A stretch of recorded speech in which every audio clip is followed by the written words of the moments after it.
পেয়েছি দূরে ওই সোনালি দিন। প্রিয় দর্শক, শুভেচ্ছা সবাইকে। আমন্ত্রণ জানাচ্ছি কৃষি, খামার ও উন্নয়ন ব্লক অনুষ্ঠান পেট্রোকেম সোনালী দিনে। আজ আমাদের আলোচনার বিষয় কৃষি যন্ত্র বিকাশে আর্থিক প্রতিষ্ঠানের গুরুত্ব। আলোচনা আপনাদের সাথে আছে আমি মীর এমদাদ আলী এবং আমাদের স্টুডিওতে উপস্থিত রয়েছেন দেবাশিস সরকার, পরিচালক, কৃষি লোন বিভাগ, বাংলাদেশ ব্যাংক, এবং আমাদের ডান পাশে রয়েছেন Mohammad Mizanur Rahman, CEO, metal agro limited, এবং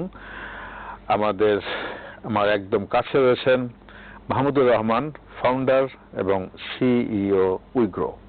আপনাদের সকলকে স্বাগত আমাদের স্টুডিওতে।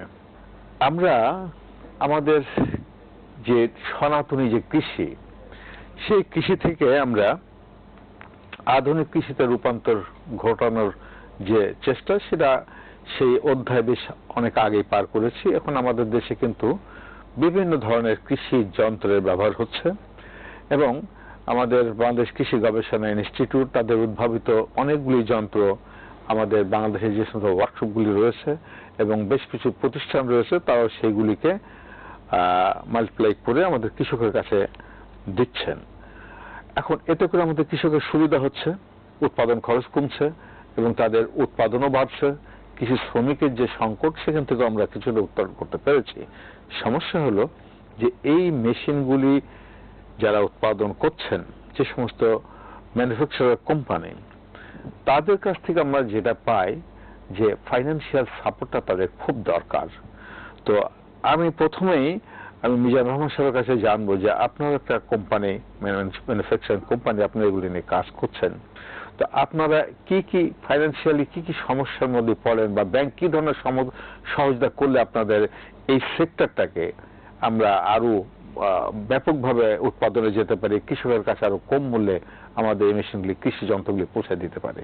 আমরা যে চ্যালেঞ্জগুলো ফেস করতেছি, বিশেষ করে অ্যাক্সেস টু ফাইন্যান্স, এই জায়গাতে যদি আমাদের প্রোডাকশনের ক্ষেত্রে আমাদের র মেটেরিয়ালস আমাদের কিনতে হয়, তো র মেটেরিয়ালস এর ক্ষেত্রে আমরা দেখছি যে এখানে ভিডিএস 10%, টিডিএস 5%, 15% এখানে ট্যাক্স লাগে। আচ্ছা, তো সেই ক্ষেত্রে বিশেষ করে আপনি হয়তো জানেন যে এমএস পাইপ, শ্যাফট, রড, এই সমস্ত জায়গাতে আমাদের বর্তমান নিয়ম অনুযায়ী ট্যাক্সটা বেশি লাগছে। তো আমরা আপনার মাধ্যমে আমি জানাবো, বিশেষ করে সরকার বা এনবিআরকে জানাবো যে এই লোকাল উৎপাদনের ক্ষেত্রে যদি ভিডিএস, টিডিএস সহ যদি একটু কম করা যায়, তাহলে এটা কৃষকের জন্য অ্যাফোর্ডেবল হবে। এটা হলো এক। দুই হইল যে বিশেষ করে আমাদের যে সমস্ত জায়গায় কারখানাগুলো আছে, এই ক্ষেত্রে গ্যাস এবং ইলেকট্রিসিটি, এটা একটা বিরাট বড়। এই গ্যাস এবং ইলেকট্রিসিটি আগে ছিল 20% মতো রেয়াতি একটা ছিল, যদি এইটাকে এখন একটু খানিকটা কমে আসছে, তো এই জায়গাতেও যদি কনসেন্ট্রেট করা যায়, যদি ইলেকট্রিসিটি এবং গ্যাস, তাহলেও কিন্তু উৎপাদন ব্যবস্থা সহ এটা আমাদের একটা ভালো একটা নিয়ে আসবে। থার্ড পয়েন্ট হলো অ্যাক্সেস টু ফাইন্যান্স। আরেকটা জিনিস হলো, এখন পর্যন্ত আমরা কিন্তু ওই কোম্পানির তরফ থেকে আমরা কৃষকদেরকে আমরা লোন দিচ্ছি। তো এখন আমরা প্রাইভেট কোম্পানি, তো আমরা তো প্রোডাকশন করব অথবা আমরা আমদানি করব, আমরা প্রোডাক্টের সার্ভিস দিব, আমরা টেকনিক্যাল সাপোর্ট সার্ভিস দেব, আমরা ট্রেনিং দিব, সমস্ত কিছু দেব, কিন্তু ফিনান্সটাও যখন আমাদেরকে বহন করতে হচ্ছে টু দ্য, যে কাজটা সত্যিকার অর্থে হলো ব্যাংক বা এমএফআই ইনস্টিটিউশন, ওই জায়গাতে যদি কাজ হয়, ওই জায়গাতে যদি একটু নজর দেওয়া যায়, তাহলে আমার মনে হয় যে এইটা আরো জিনিসটার আরো বিস্তৃতি হবে। এই জিনিসটা বুঝতে পারেন যে আপনারা ফাইন্যান্সিয়াল সাপোর্ট দিচ্ছেন কৃষকদেরকে। আমি এই জিনিসটা বলতে চাচ্ছি এমদাদ ভাই, যেমন ধরুন একটা থ্রেশারের দাম ধরুন 3.5 লাখ টাকা, তো 3.5 লাখ টাকা তো স্বাভাবিক, এখন কৃষকের কাছে তো ওই 3.5 লক্ষ টাকা এট দ্য মোমেন্টে নাই। তো সেই ক্ষেত্রে কৃষক আমাকে দিচ্ছে 1 লাখ টাকা বা 1.5 লাখ টাকা। তো 1.5 লাখ টাকা আমি ইনস্টলমেন্ট করে দিচ্ছি। এই জায়গাতে আমরা চাচ্ছি যে যদি ওই লোনটা দেওয়ার ক্ষেত্রে যদি ব্যাংক বা মাইক্রো ফিন্যান্স বা ফিনান্সিয়াল ইনস্টিটিউশন গুলো যদি আসে। অনেক ধন্যবাদ। আমরা একটু দেবাশিস সরকারের কাছে একটু জানবো যে আমাদের যে প্রচলিত যে সিস্টেম আমরা ব্যাংক থেকে কৃষি লোন দিচ্ছি, তাতে করে আমাদের কৃষি যন্ত্র বাবদ কি পরিমাণ লোনের স্যাংশন আপনাদের যে সমস্ত ব্যাংকগুলি রয়েছে তাদের নির্দেশনা রয়েছে, যদি একটু বলা যায় কৃষি যন্ত্রের ক্ষেত্রে।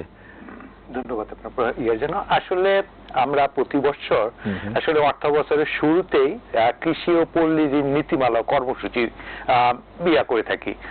ঘোষণা করে থাকি। তো এই বছর আমরা যে কৃষি ও পল্লী ঋণ নীতিমালা ঘোষণা করেছি, তাতে আপনার ব্যাংকগুলোর জন্য সবকটা ব্যাংকে মিলে ৩৯,০০০ কোটি টাকার একটা টার্গেট আমাদের নির্ধারণ করে দেওয়া আছে।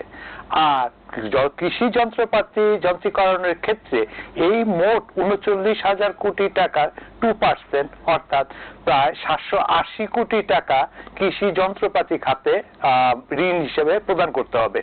ব্যাংকগুলোকে আমাদের এই ধরনের নির্দেশনা দেওয়া রয়েছে।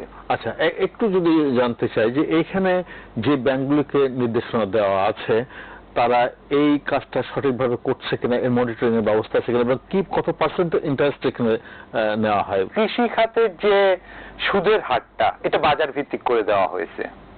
তো ফলে কৃষি খাতের সুদের হারটা বর্তমানে আমার জানা মতে যেটা হচ্ছে 13, 13.5 বা এরকম বা 14 মধ্যে এটা করে, আপ এন্ড ডাউন করে আর কি।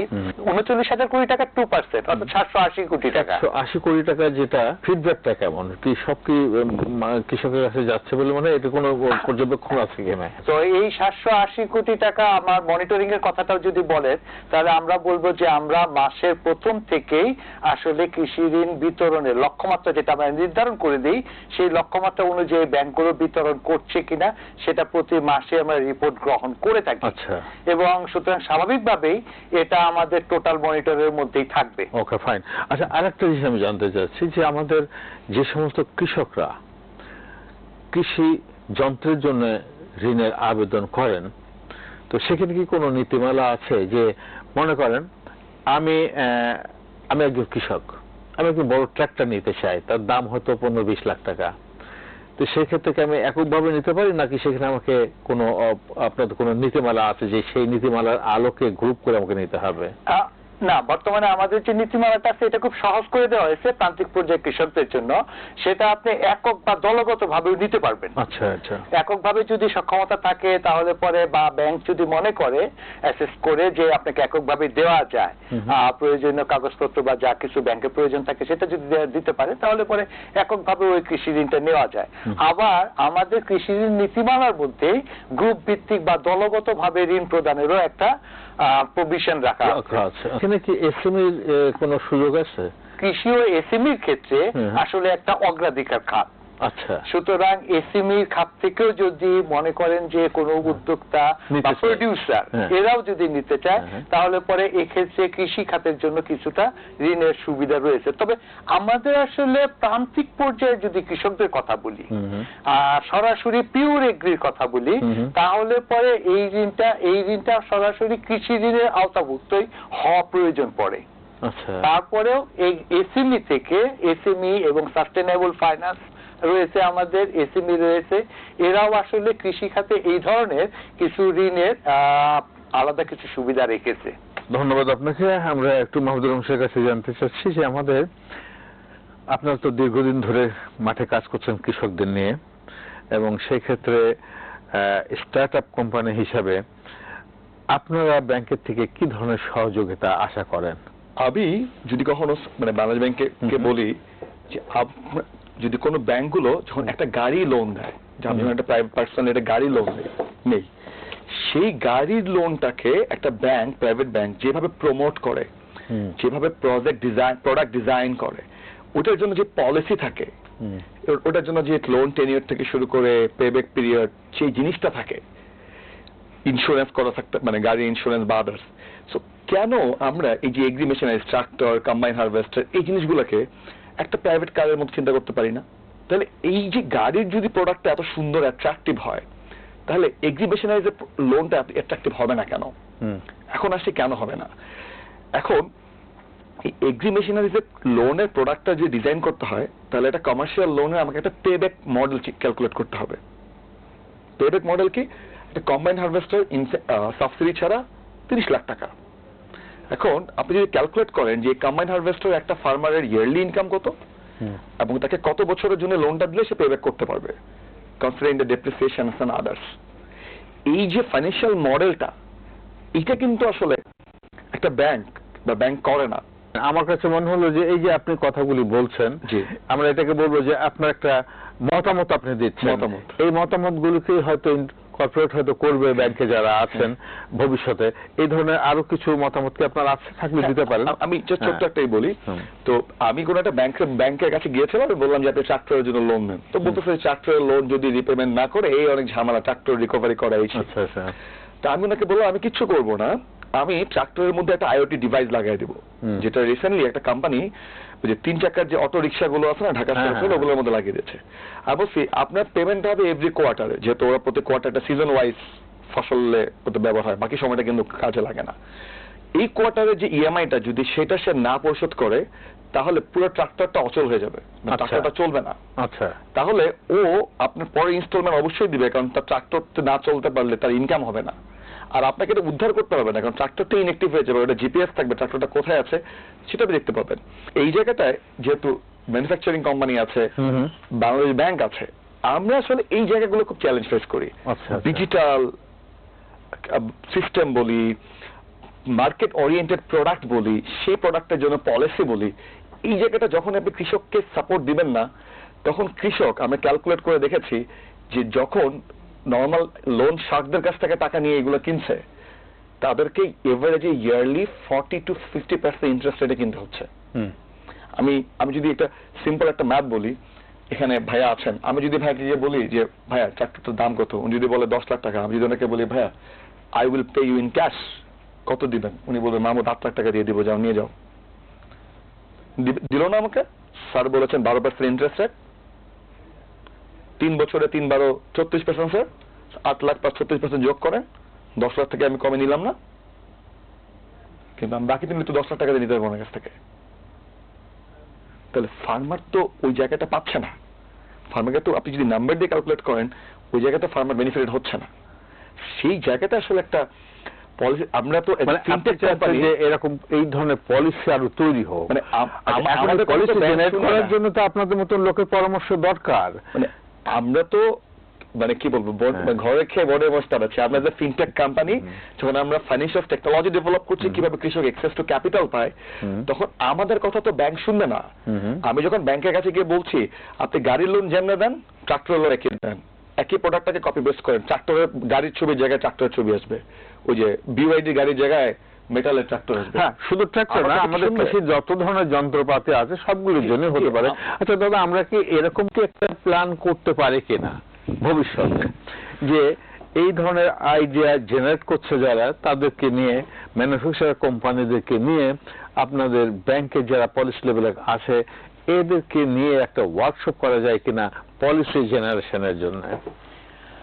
অবশ্যই এই ধরনের ফিল্ড লেভেল থেকে বা মাঠ পর্যায়ে যারা কাজ করছেন তাদের কাছ থেকে এই ধরনের সাজেশন গুলো যখন আসবে, তাহলে পরে এগুলি আমাদের কেন শুধুমাত্র পুরো দেশের জন্য আর কি একটা পলিসি, সরকারেরও পলিসি ফর্মুলেশনে এটা অনেক হেল্প করবে।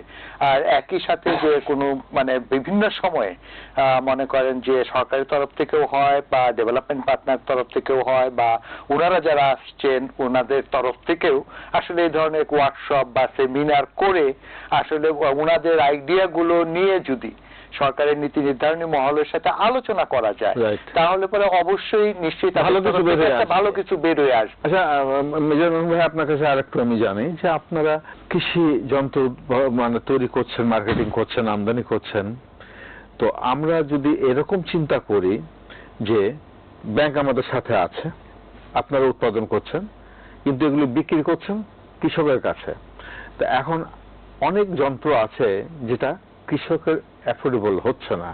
মনে করেন আমাদের তো প্রান্তিক কৃষকই বেশি, কিন্তু তারও তো যন্ত্র দরকার আছে। তো সেই ক্ষেত্রে আমাদের গ্রাম অঞ্চলে একটা উপজেলায় মনে করেন অনেকগুলি ইউনিয়ন আছে, প্রতিটা ইউনিয়নে যদি আমরা একজন করে এন্টারপ্রেনার তৈরি করতে পারি, মানে যে সার্ভিস প্রোভাইডার হবে একাধারে, পাশাপাশি সে এই সমস্ত কৃষি যন্ত্রের মালিকও হবে, তাহলে সেই যন্ত্রগুলো তাকে কিনতে হবে। এখন ওখানে মনে করেন 500 কৃষক আছে, এই 500 কৃষকই তার কাছ থেকে যে কৃষি যন্ত্র রেন্টাল বেসিসে হায়ার করবে, ভাড়া নেবে, নিয়ে সে তার পারপাস সারবে, তার আর কিনতে হলো না, ওই কেনাটা যে এন্টারপ্রেনার সেই করব। তো তার তো একটা ফান্ডের দরকার হবে। তো সেই ক্ষেত্রে ব্যাংকের থেকে টাকা কম নিয়ে, অল্প সুদে টাকা নিয়ে যদি সে আপনাদের কোন প্রতিষ্ঠানের কাছ থেকে যন্ত্র কিনতে পারে এবং সে যদি একটা প্রতিষ্ঠান দাঁড় করাতে পারে, তাহলে পারে কিন্তু দেখা যাচ্ছে যে সে নিজে যেমন একটা উদ্যোক্তা হচ্ছে, নিজে কর্মসংস্থান করছে, অনেকগুলি মানুষের সে কাজের ব্যবস্থা করতে পারছে, পাশাপাশি আমাদের প্রান্তিক পর্যায়ে ছোট ছোট যে কৃষক রয়েছে তাদের যান্ত্রিকীকরণের যে চাহিদা সেটাকে তারা মিট আপ করতে পারছে। তো এই মডেলটাকে এইভাবে দাঁড় করানো যায় কিনা আপনার কি মনে হয়? সাধারণত একটা উপজেলায় 10 থেকে 9, 10 অথবা 11টা ইউনিয়ন পরিষদ থাকে। তো প্রান্তিক পর্যায়ের কৃষক কিন্তু এত বড় heavier capital machineries, agri machineries কিনতে পারছে না। তো ওই ইউনিয়নের বা ওই গ্রামের যারা বড় কৃষক, অথবা আমরা বলছি যে লোকাল সার্ভিস প্রোভাইডার, অথবা একজন বেকার ভাই যিনি মাত্র লেখাপড়া শেষ করছে, কিছু করতে চায় আনুষঙ্গিক, আমরা এখন ইউথদেরকেও আমরা এম্পাওয়ারমেন্টের ক্ষেত্রে আমরা মেটাল কাজ করছি, তো তাকে আমরা উদ্বুদ্ধ করে একটা ট্র্যাক্টর বা একটা কম্বাইন হারভেস্টার আমরা বলছি তুমি এটা নাও, তুমি এই গ্রামের যত জমি চাষ করো, তুমি যত ধান কাটা তুমি করো, হারভেস্টিং করো, এবং ধান রোপণ করার রাইস ট্রান্সপ্লান্টার মেশিন দিয়ে তুমি রোপণ করো। তো ইজিলি ওই ভাই পার ডে একটা ইনকাম করছে, আর কম খরচে কম সময়ে আমার প্রান্তিক লেভেলের ওই কৃষকও ওই সেবাটা পাচ্ছে। তো সেই কারণে আপনি যথার্থ বলছেন, এবং এইখানে যেটা হবে যে এম্পাওয়ারমেন্ট অফ দ্য ইউথ। অনেক ধন্যবাদ আপনাকে। আমরা একটু ছোট্ট বিরতিতে যাব। প্রিয় দর্শক, আপনারা দেখছিলেন কৃষি খামার ও উন্নয়নমূলক অনুষ্ঠান পেট্রোক্যাম্প সোনালী দিনে। আমরা একটা বিরতির পর আবার ফিরবো। প্রিয় দর্শক, আপনারা দেখছিলেন কৃষি খামার ও উন্নয়নমূলক অনুষ্ঠান পেট্রোক্যাম্প সোনালী দিন। আমরা বিরতিতে ছিলাম, আবার আলোচনায় ফিরবো। জি বলেন, কিছু একটা বলতে যাচ্ছে। এখন আমাদের বিশেষ করে যে চ্যালেঞ্জগুলা, যে কম্বাইন হারভেস্টার যেটা আমাদের 2020 থেকে 2024 জুন পর্যন্ত সাবসিডি সরকার দিয়েছিল, যেহেতু সাবসিডি অফ আছে, এটা একটা থার্ড পয়েন্ট হলো রাইস ট্রান্সপ্লান্টেশন, এটাও সাবসিডি ছিল, সেটাও বর্তমানে আছে। এই ক্ষেত্রে এই টেকনোলজিতে মাত্র 5% মেকানাইজেশন বাংলাদেশে, 4 থেকে 5% মেকানাইজেশন হয়েছে। তো এইটার ক্ষেত্রে যদি সাবসিডিটা অন থাকে, খুব দ্রুত ফার্মার লেভেলে এটার অ্যাডাপ্টেশন হবে আর কি। ওকে, অনেক ধন্যবাদ। আমরা মাহমুদুর রহমান সাহেবের কাছে একটু যাই যে আমাদের এই যে এতগুলি আলোচনা হলো, অনেক মেশিনের কথা বলা হচ্ছে, প্রত্যেকটা মেশিনের জন্য কিন্তু একটা অপারেটর দরকার, তাই না? এই যে অপারেটর যাদেরকে আমরা তৈরি করতে চাচ্ছি, এটাও কিন্তু আমরা যদি ধরি, যেমন উনি বললেন যে প্রতিটা উপজেলায় 8টা-9টা ইউনিয়ন আছে, তাহলে এরকম প্রত্যেকটা ইউনিয়নে যদি এরকম একজন করে এন্টারপ্রেনার তৈরি হয়ে যায় এবং সেখানে প্রতিটা মেশিনের জন্য যদি একটা করে ড্রাইভার বা অপারেটর তৈরি হয়, তাহলে পরে আমাদের অনেক মানুষের কর্মসংস্থান কিন্তু হয় সারা বাংলাদেশে, তাই না? তো সেই ক্ষেত্রে এই যে অপারেটর তৈরি করার ক্ষেত্রে এদের তো একটা প্রশিক্ষণের দরকার হয় না? তো এই প্রশিক্ষণটা আসলে কারা দিতে পারে? প্রথমত হচ্ছে, আমি দেখেছিলাম যে এর আগে একটা প্রোগ্রাম চালু করেছিল, এটা foreign funded, most of USAID. প্রোগ্রামটার নাম ছিল LSP, local service provider. So যাদেরকে আসলে বলা হচ্ছিল যে এরা হলো ফার্মারদেরকে এই সার্ভিসটা দিবে, like combine harvester service, tractor service, rice transplant, এই সার্ভিসগুলো। তো আমরা তখন এটা করতে গিয়ে আমরা দেখলাম ইটস ভেরি ইন্টারেস্টিং, খুব ভালোভাবে কাজ করছিল। কারণ হচ্ছে ওই যে এটা বলছিলেন যে সবচেয়ে বড় চ্যালেঞ্জিং অ্যালার্ম হচ্ছে কৃষক তার নেক্সট জেনারেশনকে কৃষি কাজে নিতে চায় না। কিন্তু তখন ওই কৃষকের যে সন্তান, যে কিনা স্মার্টফোন চালায় এবং স্মার্টফোনে ইউটিউবে ভিডিও দেখে বা ইমোতে কথা বলে, সে ইন্টারেস্টেড ফিল করা শুরু করলো যে ঠিক আছে, মানে মাঠে কাজ করতে তো কষ্ট বেশি, কিন্তু কম্বাইন হারভেস্টার চালাতে তো কষ্ট কম আছে, সাথে এটা দিয়ে ভালো ব্যবসাও আছে। তো এই জায়গাটা তখন দেখা গেল, এবং তাদের কিন্তু মিনিমাম একটা মানে স্কুলিং আছে, ক্লাস 8 পাস, মেট্রিক পাস, এরকম একটা স্কুলিং আছে। তো ওই জায়গাটায় আমরা তখন দেখলাম যে ওরা খুব স্বতঃস্ফূর্ত ভাবে হলো। কিন্তু আমরা যেটা দেখি ভাইয়া বিদেশে, এই প্রত্যেকটা কোম্পানিগুলা, মানে আমি যদি বলি ভাই, আর্টিফিশিয়াল ইনসেমিনেশনের কথা আপনি জানেন, যে গরুকে যে এআই করে যেটা, এআই যারা দেয় তাদেরকে ট্রেনিং কে দেয়? ডিএলএফ দিচ্ছে, ইনসেমিনেট কোম্পানি, মানে সিমেন্ট কোম্পানিগুলো দিচ্ছে, তারাও দিচ্ছে, তারা ট্রেনিং স্কুল করছে, তাদেরকে ট্রেনিং দেওয়াচ্ছে, যাতে বলছে যে তুমি যখন গরুকে ইনসার্ট করবা আমার কোম্পানির সিমেন্ট। তার মানে আপনি বলতে চাচ্ছেন যে ম্যানুফ্যাকচারিং কোম্পানি যারা আছে তারা যদি ট্রেনিং স্কুল করে, তারা ট্রেনিং গুলো দিতে পারে। হলো যে ইনসেমিনেশন দিয়ে তো গরু ছাগল এটা প্রুভ হলো। এটা এখানে যেমন ডিএলএফও করছে, কোম্পানিগুলো করছে, ঠিক একইভাবে এখানে আমাদের সরকারের যে আমাদের ডিএই আছে তারাও করতে পারে, আবার কোম্পানিগুলো করতে পারে। কোম্পানিগুলো যদি ট্রেনিং স্কুল করে উইথ ফাইন্যান্স। মাহমুদুল ঠিকই বলছেন, যেমন আমাদের মেটাল ট্রেনিং সেন্টার আছে ইন্ডিভিজুয়াল, এখানে ট্রেনার আছে, এখানকার আমরা অনেক সময় বাইরের ফ্যাকাল্টিও নিয়ে আসি এবং আমাদের 20 রেসিডেন্সিয়াল সিটেড আমাদের এমটিসি মেটাল ট্রেনিং সেন্টার আছে। আমরা এখানে আমাদের মেকানিক্স ভাই, ড্রাইভার ভাই, আমাদের tractor, combine harvester, rice transplanter ওনারদেরকে আমরা ব্যাচ বাই ব্যাচ আমরা আসলেই আমার ট্রেনিং হাউসে ডাকি। পাশাপাশি আমরা এমদাদ ভাই ওই বাইরে গিয়ে, মানে রিমোট অঞ্চলে গিয়ে ওখানেও আমরা প্রত্যেক মাসে। অনেক ধন্যবাদ। আমরা অনুষ্ঠান শেষ করব। আমি শেষ করার আগে দেবাশিস সরকারের কাছে একটু জানবো যে কিছুক্ষণ আগে যে আলোচনাটা হলো আমাদের গ্রামে, এই যে কৃষি যন্ত্র যারা ব্যবহার করবে, এই ধরনের উদ্যোক্তা তৈরি করার ক্ষেত্রে যে যন্ত্রগুলি সেই কৃষকদের কাছে যে কৃষককে কিনবে তাদের জন্য লোন প্যাকেজের দরকার হতে পারে। তো এখানে অনেকগুলি আলোচনা হয়েছে। এই বিষয়গুলিকে আসলে আপনি কোন দৃষ্টিতে দেখেন, বা একজন ব্যাংকার হিসেবে আপনার কি মনে হয় যে এই ধরনের উদ্যোক্তা যদি আসলে আমরা তৈরি করতে পারি, তাহলে আপনাদের ব্যাংকের ঋণ দেওয়ার ক্ষেত্রে যে টার্গেট দেওয়া থাকে বেসরকারি ব্যাংকগুলোর, তারা তো এইটার সাথে সম্পৃক্ত হলে তাদের টার্গেটটা মনে হয় খুব সহজে পূরণ হতে পারে। এবং তার সব ব্যাংকের সবচেয়ে বড় বিষয় হলো ঋণটা ব্যাক করাটা। যেহেতু একটা বড় এন্টারপ্রেনারশিপ তৈরি হচ্ছে প্রত্যেকটা ইউনিয়নে, তো সেখানে কি তারা এইভাবে তারা নিজেরাও একটু উদ্যোগ নিতে পারে কিনা এই ধরনের এন্টারপ্রেনার তৈরি করার ক্ষেত্রে? আমরা কেন্দ্রীয় ব্যাংক থেকে যেটা করি সেটা হচ্ছে যে নীতি নির্ধারণী বিষয়গুলোকে আমরা আসলে দেখি। একই সাথে আপনারা যেটা বলছেন যে এন্টারপ্রেনার গঠন করার কথা, আমরা কিন্তু আমাদের নীতিমালার মধ্যে একক বা দলবদ্ধভাবে তাদের মেশিন কেনার কথা বলা আছে। সেখানেই বলা আছে যে সে তার নিজের জমি চাষ করা পাশাপাশি অন্যের জমিতে চাষ করে তার যে ঋণকৃত অর্থটা আছে বা যন্ত্রের যে মূল্যটা আছে সেই মূল্যটা পরিশোধের ব্যবস্থাও করতে পারবে। আচ্ছা, এই যে অংশগুলো যেটা আছে নীতি নির্ধারণীগুলো, নির্দেশনাগুলো বা নির্দেশনার যে অংশটা, সেটা কিন্তু আমরা আমাদের নীতিমালার মধ্যে ম্যাক্সিমাম ক্ষেত্রে সংযোজন করছি। তারপরে যে পর্যায়টা থাকে সেটা মাঠ পর্যায়ে যে কাজটা করবে, সেটা আমার আসলে মাঠ পর্যায়ে এটা বাস্তবায়নটা করবে কে? বাণিজ্যিক ব্যাংকগুলো। বাণিজ্যিক ব্যাংকগুলো আসলে যখন বাস্তবায়ন করবে সেটা তখন তাদের অভ্যন্তরীণ নীতিমালা রয়েছে, তাদের রিস্ক এবং আদার ফ্যাক্টর চিন্তা করে কিন্তু তারা ঋণটা দেবে। তো সেই ঋণটা দেওয়ার ক্ষেত্রে এই ধরনের এন্টারপ্রেনারশিপ যখন ডেভেলপ করা যাবে, আমি যখন দেখতে পাবো বা ব্যাংকার যখন দেখতে পাবে এই এন্টারপ্রেনারশিপ ডেভেলপ করলে পরে আমার ঋণের অর্থটা ফেরত নিশ্চিত, তো সেই ক্ষেত্রে তো এই ধরনের কাজ আমরা অবশ্যই করতে পারি।